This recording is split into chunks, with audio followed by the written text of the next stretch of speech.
Good evening, all my people out there in Raider Nation land.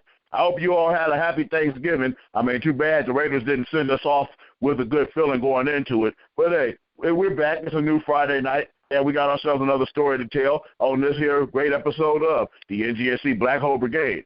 And I'm here with my main man, Jim Paskowitz, and what we like to do is we fight that Raider Nation bias one show at a time, as opposed to me fighting that West Coast bias on Wednesday nights like I do with Josh Matson.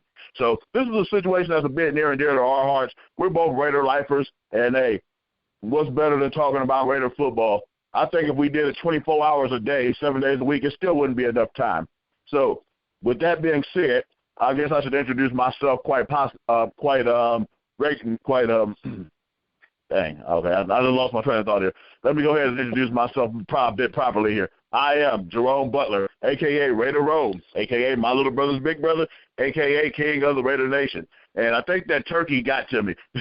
But, yeah, we all good, though, here, fam. And I'd like to introduce to you my brother of another color, the only man that I do trust in this Raider Nation operation, because fighting that Raider Nation bias is never a one-man operation. So my brother of another color, my co-host with the most, my main man, Jim Paskowitz. Man, how was your holiday, Jim? It was fantastic. A lot of good family and friends. So, and, you know, it's never just Black Friday. It's always Black and Silver Friday. Or Silver and Black Friday. That works, too. Oh, man. This turkey been doing a number on me. I can't even say my introduction correctly. But I think we're back on the same page here, though. All is well. So, what did you have on your plate yesterday, Jim? Oh, man, I had a big helping of turkey and mashed potatoes and stuffing and all the good stuff. Yeah, you ate like a boss. We kind of did the same thing over here. I mean, the family came and just pretty much ravaged all the food. Well, there wasn't too many leftovers left. But a good time was had by all. We watched some football, ate some good food, had a pretty good time here. And now, down to talk about something that's quite depressing, that game at Detroit last week. I mean, we were pretty optimistic about it because Detroit had been playing pretty bad football, although they did get that win at Green Bay, and I think it kind of kick-started something in Detroit. I mean, they came out, they dominated that first quarter early. I mean, the Raiders couldn't get anything going. Stafford just pretty much came out just hitting all of his keys. They should have actually had a couple of touchdowns, but you had Eric Ebron drop a touchdown in the end zone. Then they got inside the 5 on their second possession and pretty much bogged down again. So I think being down 6-0 after the first, you start to feel a bit optimistic here that, hey, maybe the Raiders are just having a bit of a hangover playing in the Eastern time zone. And they continued in the second period. I mean, Derek Carr, I don't know what's going on with him, man. Your boy has been making mistakes. But I really can't blame him because, I mean, you got Amari Cooper, he's a dazzling talent. I won't take that away. But he's got to stop dropping passes. And you know firsthand, Jim, that's one of the two things that just kills me, man. You cannot drop the ball. You can't have turnovers. So how do you feel about Amari Cooper and his just dropping the football? Well, he's actually had a problem with it all season long. It's the last couple weeks, though, it's been that much worse because Carr was on target a lot against Detroit. I mean, he had a completion percentage down around 50%, but still, I mean, with all the drops, and it's not just Cooper. It's basically the receivers right now, except for Crabtree. But Cooper in particular, it's been a problem all season long, but the last couple games it's just seemed to get that much worse. And what really bothers me is that I think Carr is starting to get a little frustrated. Yeah, you can kind of tell because, I mean, even with the drops and everything, we were still, most of the season, we've been able to pretty much manage and maintain through it. The situation just really started to manifest itself as a problem Sunday because it was a game really where not too much was going on offensively, and when you got chances to make plays, you got to make them. Yeah, I completely agree. I wish I could point to one or two things we did well offensively, but we didn't really do anything well offensively. And we talked about it last week, getting off to that quick start. And again, Detroit was up 9-0 before, the Raiders could even, get anything going. And the games where they've had a lot of success this season have been the games where, boom, they're off to that really quick start. We haven't seen that the last couple weeks. Excuse me. And I think the other teams are starting to figure that out also. Jump out on Oakland early and they'll get frustrated.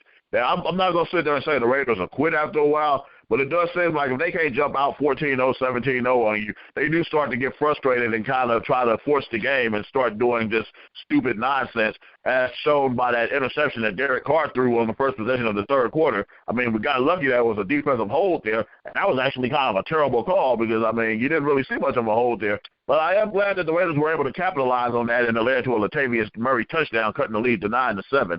And while we're sitting here talking about him here, it seems like Latavius Murray, he's starting to be phased out of this offense a little bit since he suffered that concussion. I'm not sure if it's Olawale just playing well, getting more carries or getting a longer look, or if Murray is really beginning to piss off that coaching staff. What do you think it is over there, Justin? Well, I don't see anything Murray's doing to have the coaching staff lose confidence in him. He's not fumbling the ball with, a lot of frequency. Yeah, he has his occasional fumbles here and there, and the fumble on the concussion, which is completely understandable because he was on his way out when he hit the ground. So, that's completely understandable. But he doesn't fumble a lot. So I don't see, of course, I'm not on the payroll. I'm not in practice. I don't see what goes on. I wish I were. But that'd be great, wouldn't it? I don't see him doing anything that would, to me, get him dropped down on the depth chart or get him fewer touches. Yeah, I mean, I'm trying to hope that's just more of a thing of Olawale. He's played well with the limited opportunity that he's been given. So he's just pretty much out there just showing that, hey, give me a few carries here and there. I don't mind playing the fullback role, but yeah, you got to look at me over here too. So I guess that's pretty much what it is. Just give the young guy a little run, keep him involved in the game plan. And another guy, speaking of old players and young players, and we've got one guy whose leg doesn't seem to age at all. Jano with that 56-yarder, man. And it looks like it could have been good from about 65. Let's talk about that a little bit. If only he could have hit those in the game earlier this year. But that's Janikowski. I mean, he will look like absolute gangbusters for 8 weeks, and then he'll have a bad game, and then he'll straighten out. But he's the one guy. He can miss. He can have a bad game. He can have 2 or 3 field goals go off, and I won't get mad at him. Well, okay, I'll get a little bit angry, but it doesn't stick because I start to think, he's been a Raider since 2000, when they caught a whole bunch of stuff for him getting picked in the first round. But yeah, he's probably one of the only guys left from that draft still playing football. Exactly, he's been around for 15 years, and imagine all the games he's won. And all the games we would have lost without him, as bad as we've been, he's saved us that many times too. So, to me it would be like, if Marcus Allen fumbled or something down on the goal line, or Cliff Branch dropped the pass. Like, okay, it's not normal for him to do that. So I don't get too pissed at stuff like that. But he's the one kicker in football right now that when he lines up from 60, I think, he'll hit this. And that 56-yarder was good, probably good from about 60, 63 too. So he nailed it. Yeah, he blasted it. I'm gonna go ahead and give him 65 on that one. They completely cleared that bar. I was just always worried about the accuracy with Jano. I never worry about if this kick long enough. Because, he's got that leg. He's had it since Florida State. And it doesn't seem to be losing any steam anytime soon. I think Jano could probably go about 22, 23 years with the way his leg is going. Because, if you're 37 and you're still bombing it like that, hey, you ain't losing no leg strength. Kick as long as you want to. Well, and one thing I've noticed, too, is he gets down the field on kickoffs. He's not one of those grab the tee kickers and run to the sideline, He goes down the field on kickoffs. Now, granted, you don't want him making that. You don't want him chasing somebody making a tackle. Yeah, exactly. If we got Jano chasing somebody, we got problems. I saw that against Minnesota. When Janikowski is the last guy to beat, you're going to beat him. Yeah, because that dude, he smoked Jano and Cordero Patterson. And I was kind of hoping for a minute there, Jano had the angle, then it was gone. Yeah. But, I could probably outrun Janikowski at this point in his career. Yeah, exactly. I mean, we don't want him in any foot races anyway. Just kick the football. And, I looked at our defense didn't do too bad of a job when you consider what could have happened. Stafford threw for 288 yards, but it wasn't one of those, incredible, wow, 288 yards. It was to me, it was kind of like at the end of the game, you look at his final stats and you think, wow, that many. Yeah, I mean, the problem I have with this is the Raiders, they did a good job on Stafford, but once again, it's the fourth quarter. I mean, that's when he took off on again. We have to figure out a way to slow down what's going on in the fourth quarter. We've given up so many points and given up so many plays. I mean, you got a 13-9 lead. You just got a 56-yard field goal. You got the momentum. You can't sit there and let Matthew Stafford just start running around all over the place, because that's what pretty much gave Detroit the go-ahead touchdown. Stafford runs away. He hits the ball. He hits the play to Riddick on the 3rd and 10 over the middle. Then you got the touchdown runs. I mean, it was just frustrating. If the Raiders don't learn how to finish in the fourth quarter, this could be another one of them 5-11, 6-10 type seasons. But I do hope that JDR can figure out some things. I hate to say it too, but I saw the touchdown run coming because they split out. I think they had two linebackers, one on either side of the defensive tackles towards the end, and there was that huge gap right up the middle. And Stafford's not, a quick quarterback. He's not going to take off and bolt 60 yards on you, but he will take advantage of those gaps, and he will hurt you with it. So, that middle, once you get out of, once the line gets blocked, that middle was wide open for him. I try not to say too many things are controversial, but if you look at the clock on that touchdown run, Jim, right before the ball was snapped, they were at 0, and Derek Carr was getting killed with that the whole game. I mean, every time the clock just touched 0, they were blowing the whistle. Stafford, he got that extra home field 1 or 2 seconds. So that's just another thing to look at. And I don't know why Donald Penn was so angry about the safety either. I mean, you can see it's a blatant hold in the end zone. That was pretty much whenever you tackle a defender, that you're going to get called. And in the end zone, you know what it's going to be. So, either don't do it or don't complain about it. But it was definitely a holding call. There's no argument about it. There's not much to say. If you hold in the end zone, the rule, it's a safety. As far as the clock goes, I've noticed that a lot this year. When they show the play clock down in the corner there, I'm watching, and a lot of times it seems to go to 0 with a lot of quarterbacks. And maybe they were, playing a little bit of fast and loose with the clock. But, yeah, I mean, it did a couple times with Stafford on Sunday. It did, I thought, hit 0 before, the snap. But, the way NFL officiating's been this year, I guess that's a small mistake. I don't know. Yeah, I mean, we can't blame it on that anyway. I mean, the Raiders should have been prepared whether the clock says 0 or 30. I mean, you can't just leave the middle of the field open on a draw play like that. But Stafford, though, he has shocked me with his speed. I mean, I never knew he was this fast. But he even showed it yesterday against Philadelphia. He's got a little wiggle to him. So, hey, he's a pretty fast quarterback there. And, man, the Raiders. His first couple of years in the league, he was a little bit quicker, and he doesn't do it as much as he used to do it.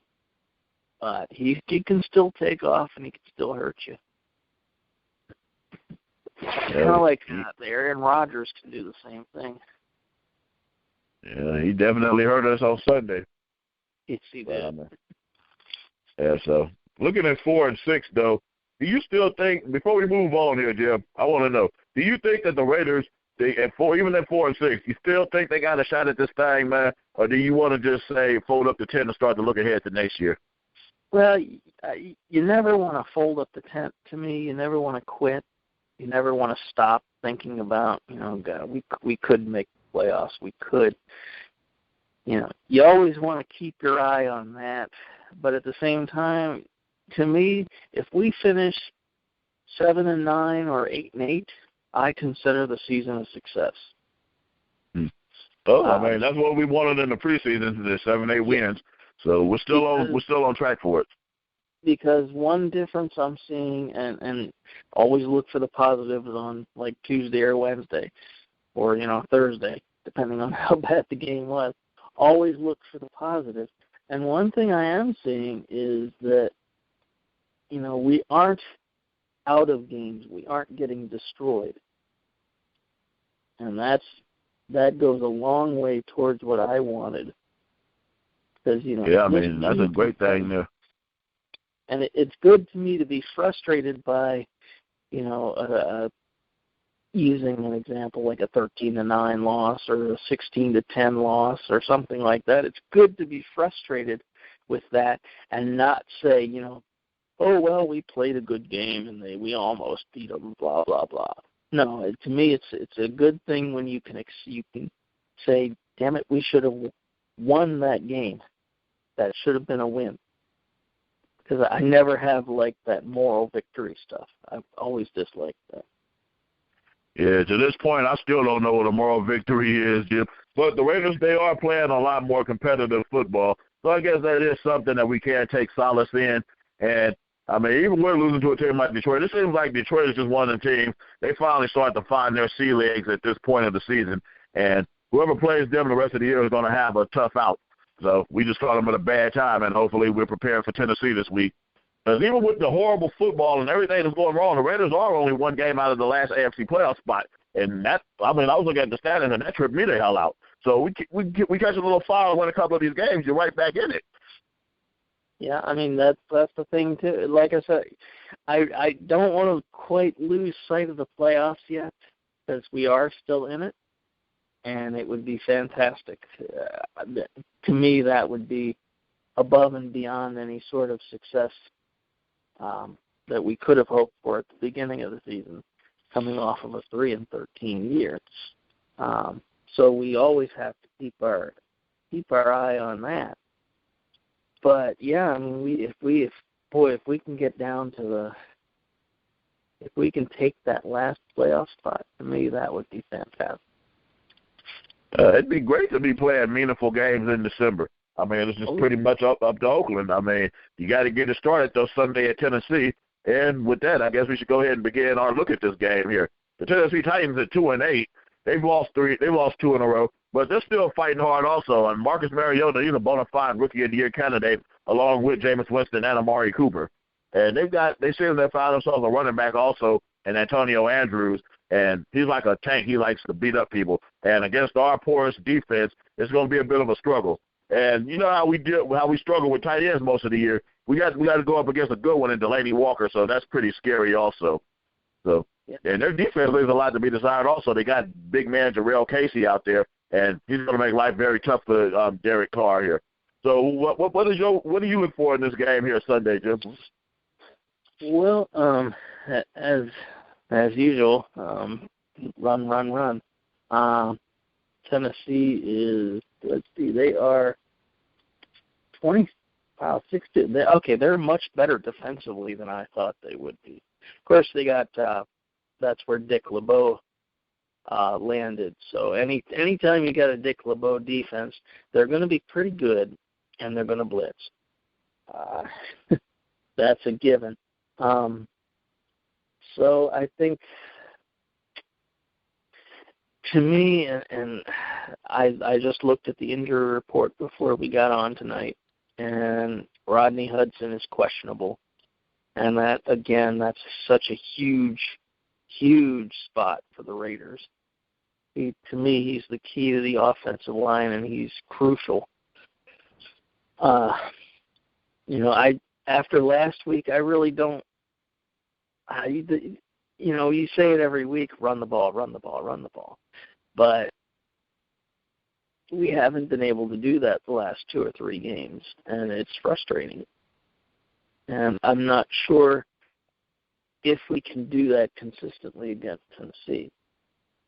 Because they're 16th in the league in points allowed, and they're 8th in the league in rush in yardage. So they're a pretty stingy defense. Yeah, that's a crazy thing, Jim. We may be looking at ourselves quite possibly another 18-13 type game dealing with them. But I do hope that what the Raiders come out and do is you give the ball to Amari Cooper early and often, let him get that horrible game out of the way, just get it out of his mind that he had against Detroit. Let him start to get his confidence back a little bit. And I do think that Michael Crabtree can win any matchup against any corner that Tennessee throws out there. I'd also like to see them try to get back a little bit to force feeding Latavius Murray. Let him get off. Because, the guy only had 13 carries last week for 28 yards. You're not going to win very many football games with your running back doing that. Give him the ball at least 15 to 20 times. Let him try to establish something at least. If the Raiders can do these things, and that defense, DJ Hayden and David Amerson, they played pretty well last week, along with Nate Allen and Charles Woodson. They did really well. If you can continue to play like this, hey, the wide receivers outside of Kendall Wright, Tennessee has nobody that really scares me. So if the Raiders can handle their business over there on the edges, like we said, we got what we wanted last week. You went into the fourth quarter with a chance to win. Maybe if the Raiders can figure out some stuff, play that defense, slow down Tennessee's game, they'll find a way to actually close it up this week, get the win in Tennessee, and get back to 5-6. I'm not going to make a prediction for this one because, the Raiders have bitten me in the ass the last 3 weeks. I've tried to make a prediction, but I'll go with they got a shot at it if they can play smart.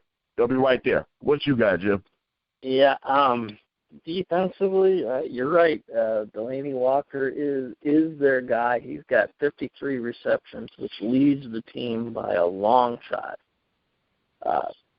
A long shot. And he is one of those fast tight ends that gives the Raiders fits. So, to me, we've got to contain him. They've had some injury problems all season with their wide receivers. Kendall Wright is questionable again. So they don't put anybody out there that scares me offensively other than Delaney Walker. We've done fairly well against the rush this year, and while you're right, they do seem to have found that the key. I suppose they've given up on Sankey, but the key in Andrews. But still, he doesn't really do much for me as far as scare me at this point in his career. So to me, contain Walker. Mariota has been, to me, hit and miss this year. Actually, Jameis Winston has looked like the more impressive quarterback to me. Mariota had that big game a few weeks ago, but hasn't done much since. Good point there, Jim. You want to make a prediction for this one, or are you good? Oh, man. I'm with you. The Raiders, they've bitten me in the ass the past couple of weeks, so I have a hard time at this point necessarily making a pick. I do think that we're capable of winning, obviously, but depends also if Rodney Hudson's playing. I think that goes a long way. On the other hand, you don't want him to really crank that ankle injury and put himself out for longer. But he is the key to the offensive line, and to me, we do need to run the ball again. It'd be interesting. It's interesting to me. A fascinating matchup is going to be Derek Carr against some of those Dick LeBeau blitzes. I think DC Ford could handle it, though. Dick LeBeau will send his grandmother from the upper deck if he thinks he can get to the quarterback. But But the good thing, though, Jim, is the Raiders, they have stood up pretty well against the blitz so far this season. That's where Carr's really made his money at. So if he can continue to play well in that situation, I think Oakland just might be all right there. It's just up to Crabtree and Cooper to win those one-on-one matchups. And we got Clive Walford seeming to get more comfortable in the offense along with Marcel Reese. And you're right, they faced aggressive defenses pretty much all season long. Denver's no slouch. Denver will come after you. Pittsburgh is always aggressive, so it's not like they haven't seen these offenses or defenses before. So I have pretty much confidence. I can pretty much say I'm confident that Carr can handle the blitz. It'll be just interesting to see how they try to get to it, because the Raider offensive line has been pretty stout this year in terms of protecting him. Yeah, they're doing a pretty good job with that. I mean, they're treating him like it's their little brother, and that's the way to go with it. I mean, he's not getting hit or anything. He just has to make better decisions with the football, I say. And hopefully that starts Sunday here at Tennessee. And I'll be right here watching it. I'll probably be somewhere watching it with you, Jill. So we'll be really looking forward to seeing if the Raiders can actually turn things around this week. Yeah, I think this is my second game since I left Tennessee that they've been in Tennessee. And I didn't miss a game in the state of Tennessee while I lived there, where the Raiders were. When they you may have to charter yourself a plane and get out there Sunday. There you go. Well, once I start hauling in a salary, right? Yeah, exactly. When we start making them big bucks, we'll be at all the games anyway. Exactly. Yeah, we love you, NGSC. We just messing around. Absolutely. Just kidding around. Yeah.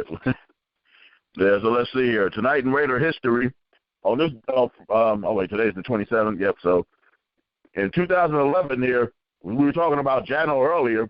Did you know on this day in 2011 he actually kicked 6 field goals, Jim, and led the Raiders to a 25-20 victory over the Chicago Bears, which actually got the Raiders to 7-4, and that was the last time that they led the division this late in the season.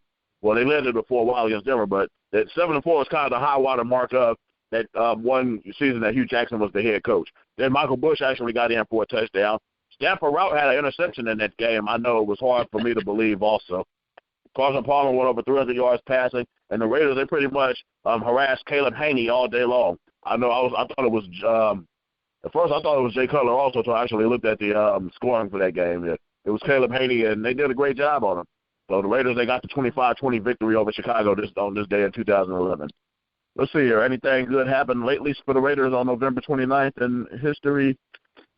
Nothing good, really. So we'll just go with what's happened with that game in 2011, November 27, 2011. You remember that game a bit, Jim? Yes, I do. That was before the collapse, because didn't they lose like 4 of the last 5 or 3 of the last 4, something like that? That's exactly what happened. They lost 4 of the last 5. It's kind of a mini collapse. It's like the year they started 7-1 and finished 8-8. Yeah, but there was kind of a bit of an excuse for that, though. Jeff Hostetler got hurt, and Billy Joe Hobart was never any good to anybody. I mean, I'm glad the Raiders finally just said, forget that guy when they did. Yeah, they went through a bad stretch of quarterbacks. Rusty Hilger. Donald Hollis. The great Donald Hollis, yeah, that was. Thank God for Rich Gannon. Yeah, I'm not sure if it's still up or not, Jim, but some guy on YouTube, he actually put up a few Donald Hollis Raider games from back in '98.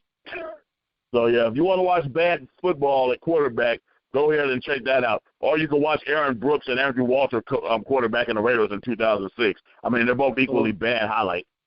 Yeah, I'd rather never see that again.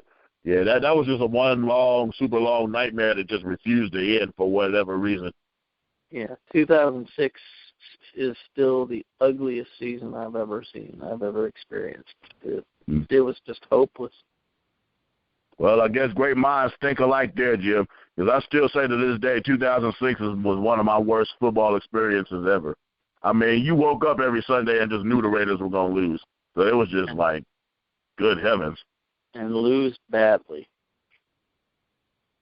Now, the one thing that used to just annoy me that season was their offensive line stunk.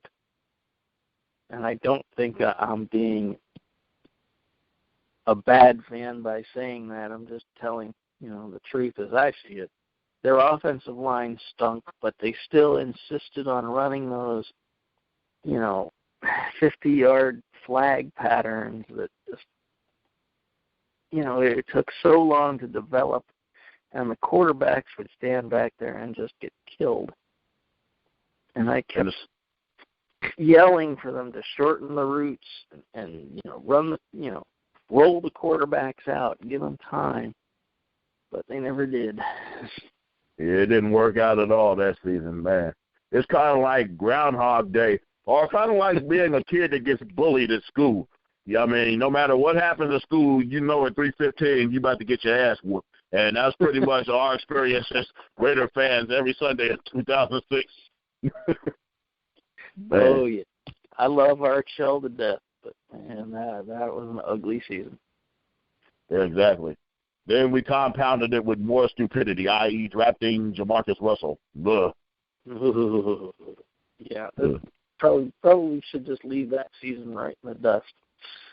Yeah, exactly. Let's bury that in the backyard somewhere and deny any knowledge of it. Never have. Yeah. So before we go here, Jim, I did want to talk about this 3-game losing streak real quick here. What do you think is wrong with the Raiders? I mean, going from 4-3 to 4-6, what is the major problem as you see it here?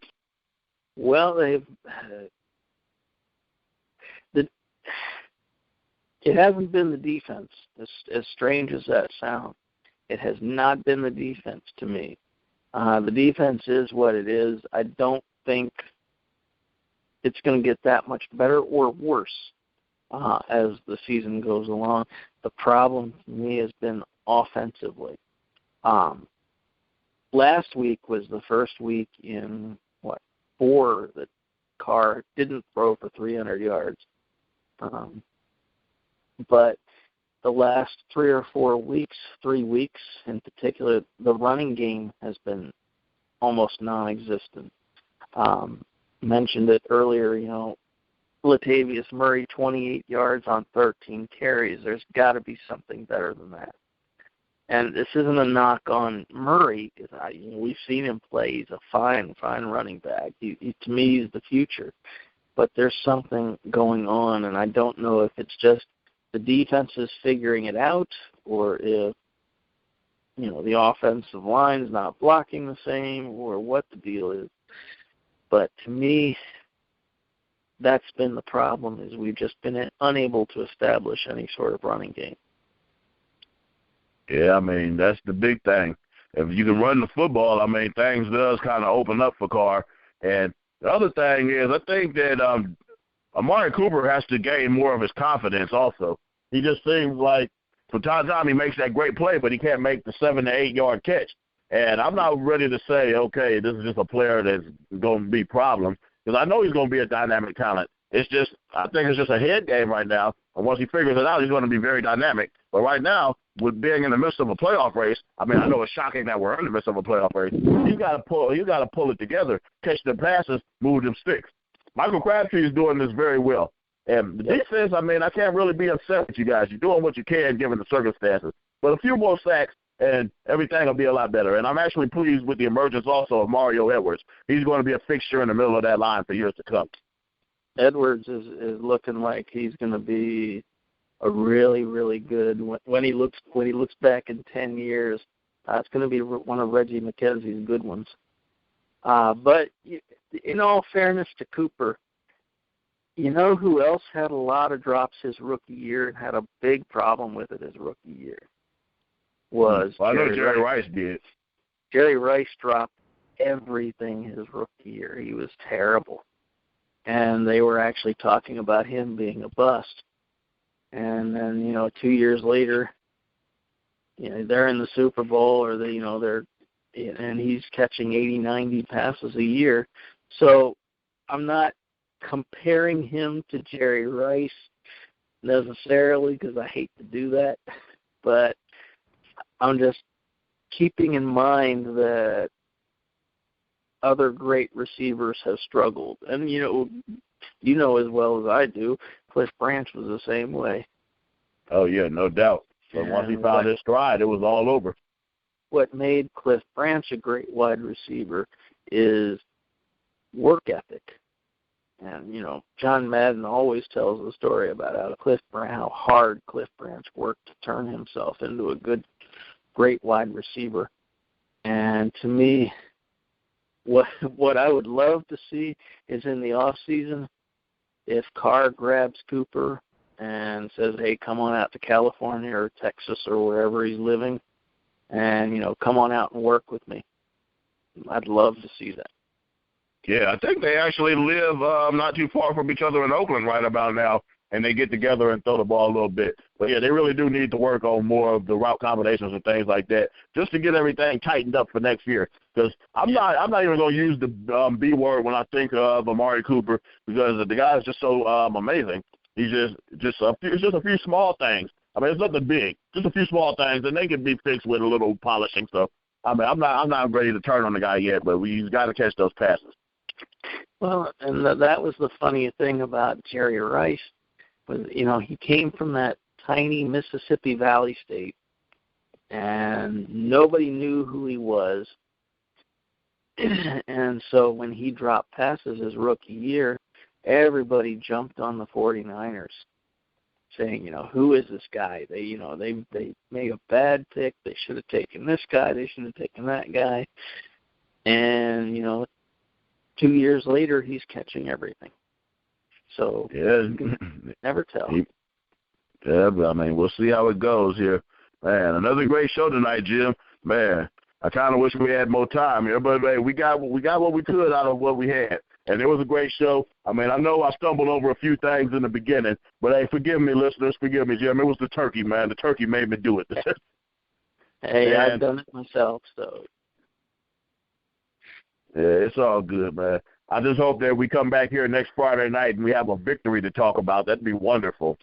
And for those of you looking, go ahead, Jim. I'm sorry, I just said I would love that. Oh, yeah, that'd be great. And for those of you over there looking for Patriot Talk on Tuesday nights now, you can find my main man, Josh Matson, and Shaq Krosky over there doing the Flying Elvis Faithful. Trust me, they do the New England Patriots more credit than I could, would, or would even want to. It's a decent show, though. Those guys, they're my friends. They're very smart. They're very informative. And I'm sure they'll have a lot to say about that New England-Denver game. So give them a listen Tuesday nights now at 9 p.m. Eastern over there on the NGSC. Wednesday night, you got me and Josh Matson. We'll be back there for the NGSC West Recess, and we'll be having ourselves some fun doing what we do. We'll be talking about the college football playoff. We'll be talking about this Les Miles situation over here at LSU. And will the Golden State Warriors ever lose? We'll be talking about that also, along with recapping the NFL and having ourselves a great time like we always do. And Friday night, if you're a Raider fan, hey, you know where we're going to be at. Me and Jim, we'll be right back here bringing the fun to you on the Blackhole Brigade. And we'll be talking about the Oakland, Tennessee game, and we'll have a look at the Kansas City, Oakland game. And we'll have good times. We'll have moments of Raider history, and it's going to be a great show. So for Jim Paskowitz, I'm Jerome Butler. Raider Rome, you have yourself a great night, everybody. I hope your Thanksgiving went wonderful. And, hey, hopefully all Raiders make it a great one Sunday night. So for Jim, I'm Jerome. Good night, and go Raiders.